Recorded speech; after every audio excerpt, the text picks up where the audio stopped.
الشیطان الرجیم بسم اللہ الرحمن الرحیم وَقُلْنَا يَا آدَمُ اسْكُنْ أَنْتَ وَزَوْجُكَ الْجَنَّةَ وَكُلَا مِنْهَا رَغَدًا حَيْثُ شِئْتُمَا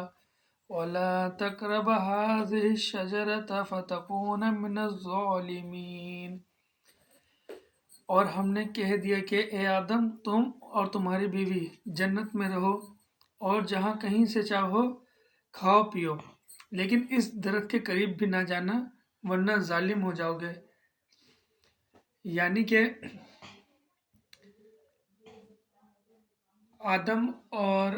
ان کی بیوی حوا سے کہا کہ یہ پوری جنت تمہاری ہے، جہاں چاہو جاؤ، گھومو پھرو اور کھاؤ پیو، لیکن ایک درخت ایسا ہے بس اس کے قریب نہیں جانا، یعنی کہ اس میں سے کچھ کھانا نہیں۔ لیکن یہ درخت کس چیز کا تھا؟ یہ صرف لوگوں کی اپنی قیاس ہے، اس کا حدیث سے بھی کوئی ثبوت نہیں ہے، اور قرآن پاک میں بھی اللہ تعالیٰ نے نہیں بتایا کہ وہ کس چیز کا درخت تھا۔ کچھ کے ماننے میں ہے کہ وہ سیب کا درخت تھا، کچھ کے ماننے میں ہے کہ وہ گندم تھا۔ واللہ علم، اللہ تعالیٰ نے بس ہمیں اس واقعے کو بتانے کے لیے صرف اتنا مناسب سمجھا تو بس ہمیں اتنا بتایا، اور ہمیں بھی خود سے اس چیز میں پڑھنے کی ضرورت ہی نہیں ہے کہ وہ درخت کس چیز کا تھا، کہ اپنے پاس سے قیاس رائے کر کے ہم خود کو اپنے آپ کو گنہگار کریں۔ تو اس درخت کے قریب بھی نہ جانا، یعنی کہ اس درخت میں سے کچھ بھی نہیں کھانا ورنہ ظالم ہو جاؤ گے، یعنی کہ گنہگار خطا کار ہو جاؤ گے۔ لیکن شیطان نے ان کو بہکا کر وہاں سے نکلوا ہی دیا، اور ہم نے کہہ دیا کہ اتر جاؤ، تم ایک دوسرے کے دشمن ہو، اور ایک مقرر وقت تک کے لیے تمہارے لیے زمین پر ہم نے تمہیں ٹھہرنا اور فائدہ اٹھانا ہے۔ یعنی کہ جب شیطان نے ان کو بہکا دیا تو اللہ تعالیٰ نے ان تینوں سے کہا کہ یہاں سے اتر جاؤ، جنت سے نکل جاؤ، اور تم لوگ سب ایک دوسرے کے دشمن ہو۔ یعنی کہ مرد عورت کا بھی دشمن ہو سکتا ہے، عورت مرد کی بھی دشمن ہو سکتی ہے، اور شیطان ان دونوں کا بھی دشمن ہو سکتا ہے، اور یہ دونوں شیطان کے دشمن بھی ہیں۔ اور ایک مقرر وقت تک کے لیے زمین میں ٹھہرنا ہے تم لوگوں کو نے، اور ادھر سے فائدہ بھی اٹھانا ہے زمین پر۔ حضرت آدم علیہ السلام نے اپنے رب سے چند باتیں سیکھ لی،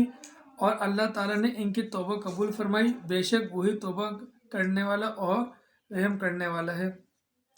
جب حضرت آدم علیہ السلام سے گناہ سرزد ہو گیا تو پھر آدم علیہ السلام نے اللہ سے ہی سیکھا کہ کس طرح سے وہ اپنے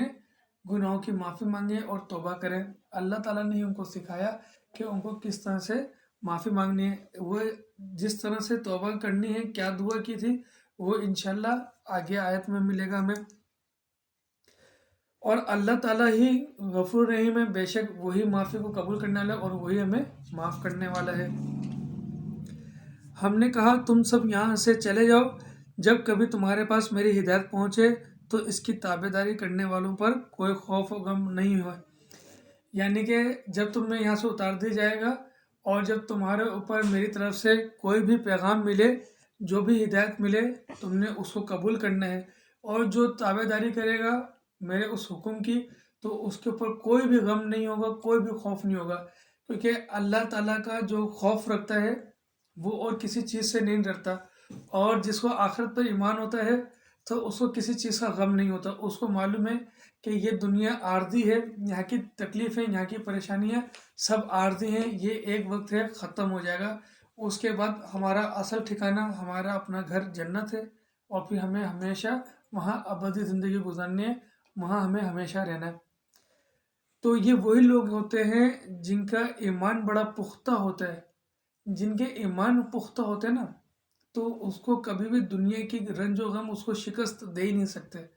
وہ ہر مصیبت کو آرام سے جھیل لیتا ہے، اور ہر پریشانی میں وہ اللہ تعالیٰ پر جو ہے شکر ادا کرتا ہے اور صبر کرتا ہے۔ وہ شکر بھی اس بات پر کرتا ہے کہ اللہ تعالیٰ نے جو اس کو کسی مصیبت میں ڈالا ہے، وہ بھی اس وجہ سے ڈالا ہے کہ وہ اللہ کا مقرب بندہ ہے۔ اللہ تعالیٰ جس سے محبت کرتا ہے اسی کو ہی آزمائش میں ڈالتا ہے، تاکہ پھر اس کے درجات کو بلند کیا جائے۔ اور جو انکار کر کے ہماری آیتوں کو جھٹلائیں وہ جہنمی ہیں اور ہمیشہ اس میں رہیں گے۔ جو اللہ تعالیٰ کی آیت کو جھٹلاتا ہے تو وہ جہنم میں جائے گا اور ہمیشہ وہیں رہے گا۔ اے بنی اسرائیل، میری اس نعمت کو یاد کرو جو میں نے تم پر انعام کی، اور میرے عہد کو پورا کرو، میں تمہارے عہد کو پورا کروں گا، اور مجھ سے ڈرو۔ یہاں سے اللہ تعالیٰ نے براہ راست بنی اسرائیل کو مخاطب کیا ہے، اور بنی اسرائیل کو مخاطب کر کے وہ کہا ہے کہ میری اس نعمت کو یاد کرو جو اللہ تعالیٰ نے ان کے اوپر نعمتیں کی ہیں۔ وہ جو نعمتیں ہیں، ہم آگے بڑھیں گے تو وہ ہمیں نعمتیں پتہ چلتی رہیں گی کہ وہ کیا کیا نعمتیں تھیں، جس میں سے میں ایسے آپ کو چیزیں بتاتا ہوں کہ جیسے ان کے اوپر منو سلوا اتارا، پھر ان کو فرعون سے نجات دلوائی، جو دریا نیل میں ان کو اس پانی کو چیر کے اس میں سے ان کو پار کر کے نکالا، ان کے اوپر شریعت نافذ کی۔ جب وہ بھوک و پیاس سے مر رہے تھے تو اللہ تعالیٰ نے زمین پر ان کے لیے سبزی اگائی۔ تو وہ اس طرح کی نعمتیں تھیں اللہ تعالیٰ کی طرف سے بنی اسرائیلیوں کے لیے۔ اور جب ان کے اوپر پانی کی قلت تھی تو موسیٰ علیہ السلام نے آسا مارا تھا پتھر پر، تو وہ اس پتھر سے 12 چشمے پھوٹے تھے، جو ہر ایک چشمہ ہر الگ الگ قبیلوں والوں کا تھا۔ اور اللہ تعالیٰ کہہ رہا ہے بنی اسرائیل سے کہ تم میرا وعدہ پورا کرو، میں اپنا وعدہ پورا کروں گا۔ وہ وعدہ کیا تھا؟ وہ یہ وعدہ تھا کہ بنی اسرائیل میں جب سب سے پہلے زبور اتری، توریت اتری، انجیل اتری، تو انہوں نے کہا کہ ہم اللہ تعالیٰ سے یہ وعدہ کرتے ہیں اس کتاب کے ذریعے جو اللہ تعالیٰ نے اپنے ان پیغمبروں پہ اتاری، کہ جو آخری نبی آئیں گے ہم ان کے اوپر ایمان لائیں گے، اور ہم ان کی بات مانیں گے اور ان کی پیروی کریں گے اور ان کی مدد کریں گے۔ یہ وہ وعدہ تھا جو اب وہ اپنے اس وعدے سے پھر رہے ہیں بنی اسرائیل۔ جب ہمارے آخری نبی دنیا میں تشریف فرما ہو گئے تو اب وہ اپنے وعدے کو بھول چکے ہیں۔ اللہ تعالیٰ بنی اسرائیل کو وہ وعدہ یاد دلا رہا ہے کہ تم اپنے وعدے کو پورا کرو، تو جو میں نے تم سے وعدہ کیا ہے تو میں اپنے وعدے کو پورا کروں گا، اور مجھے سے ڈرو۔ اور ظاہر سی بات ہے اللہ تعالیٰ سے ہی ہمیں ڈرنا چاہیے، اور حق وہی رکھتا ہے، اللہ تعالیٰ ہی سے ہمیں ڈرنا چاہیے۔ اور اس کتاب پر ایمان لاؤ جو میں نے تمہاری کتابوں کی تصدیق میں نازل فرمائی ہے، اور اس کے ساتھ تم یہ پہلے کافر نہ بنو، اور میری آیتوں کو تھوڑی تھوڑی قیمت پر نہ فروخت کرو، اور صرف مجھے سے ڈرو۔ اللہ تعالیٰ کہہ رہا ہے کہ اس کتاب پر ایمان لے کرو جو قرآن پاک نازل کی ہے، اور یہ وہ کتاب ہے جو تمہاری پچھلی کتابوں کی بھی تصدیق کر رہی ہے،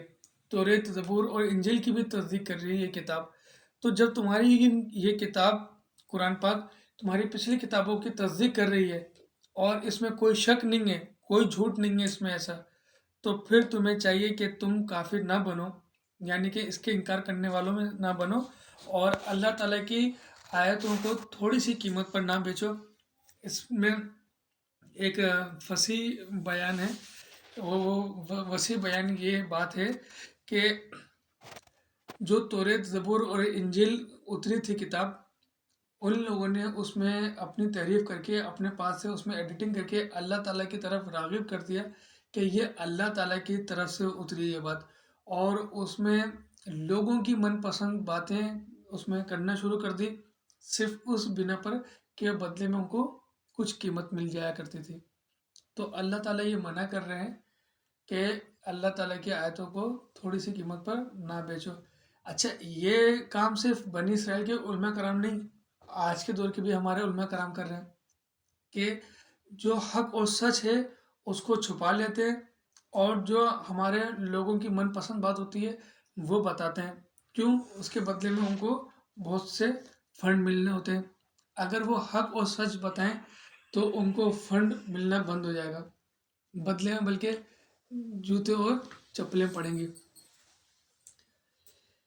اللہ تعالیٰ نے یہاں پر دوسری دفعہ کہا ہے کہ صرف مجھے سے ڈرو، یعنی کہ دیکھو اللہ تعالیٰ کا اس پر کتنا زور ہے کہ صرف اللہ تعالیٰ سے ہی ڈرنا چاہیے ہمیں، اور کسی سے نہیں ڈرنا چاہیے۔ اللہ تعالیٰ جو اپنے آپ سے بار بار ڈرنے کا کہہ رہا ہے، اس میں ہماری ہی بھلائی ہے، اور حق بھی اللہ تعالیٰ رکھتا ہے کہ ہم اس سے ڈریں، اور حق کو باطل کے ساتھ غلط ملت نہ کرو اور نہ حق کو چھپاؤ، تمہیں تو خود اس کا علم ہے، اور نماز قائم کرو، زکوٰۃ دو، رکوع کرنے والوں کے ساتھ رکوع کرو۔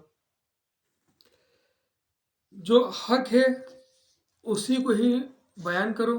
حق کو نہ چھپاؤ۔ جو حق بات ہے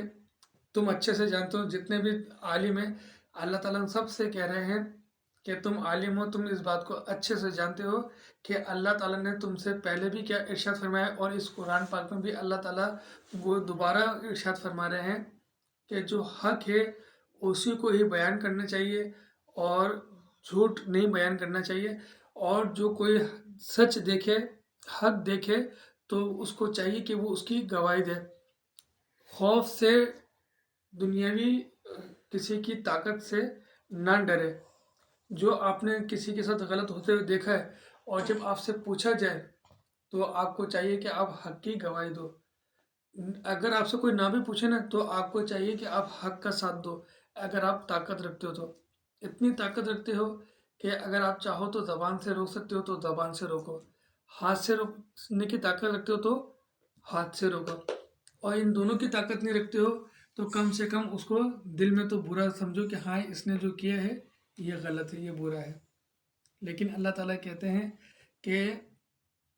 سب سے اولین درجہ یہ ہے کہ تم حق کا ساتھ دو، اور جو حق ہے، جو مظلوم ہے، اس کے ساتھ ہونا چاہیے ہمیں۔ آج کل کے دور میں ہم یہ دیکھتے ہیں کہ کوئی شخص دیکھتا ہے برا ہوتے ہوئے اور وہ کسی واقعے کا گواہ ہے، لیکن پھر بھی وہ اس بات کو چھپا لیتا ہے۔ کیوں؟ کیونکہ وہ جانتا ہے کہ اگر میں نے اس کے خلاف گواہی دی تو کل کو یہ مجھے نقصان پہنچائے گا، جبکہ اللہ تعالیٰ ایسے شخص سے بہت نفرت کرتے ہیں، بہت برا مانتے ہیں اس شخص کو۔ ایسا نہیں ہونا چاہیے۔ اللہ تعالیٰ آگے کہہ رہے ہیں کہ نماز پڑھو، زکوٰۃ دو، اور رکوع کرنے والوں کے ساتھ رکوع کرو۔ اس میں بھی ایک تھوڑا سا تفصیلی بات ہے کہ نماز اور زکوٰۃ پہلے بھی ہوتی تھی ہمارے نبی صلی اللہ علیہ وسلم کے آنے سے پہلے، تو یہ زکوٰۃ اور نماز صرف ہمارے نبی صلی اللہ علیہ وسلم کے ٹائم پر نہیں ہوا، بلکہ یہ پہلے بھی تھا۔ اور رکوع، جو نماز کا رکن ہے، یہ پہلے بھی تھا نماز میں، لیکن بنی اسرائیلیوں نے اپنے اس رکوع کو ختم کر دیا تھا، جس پر اللہ تعالیٰ نے ان کو دوبارہ کہا ہے کہ اب نماز قائم کرو، اور جو تم نے رکوع جو چھوڑ دیا کرنا، اب یہ رکوع کرنے والوں کے ساتھ رکوع کرو،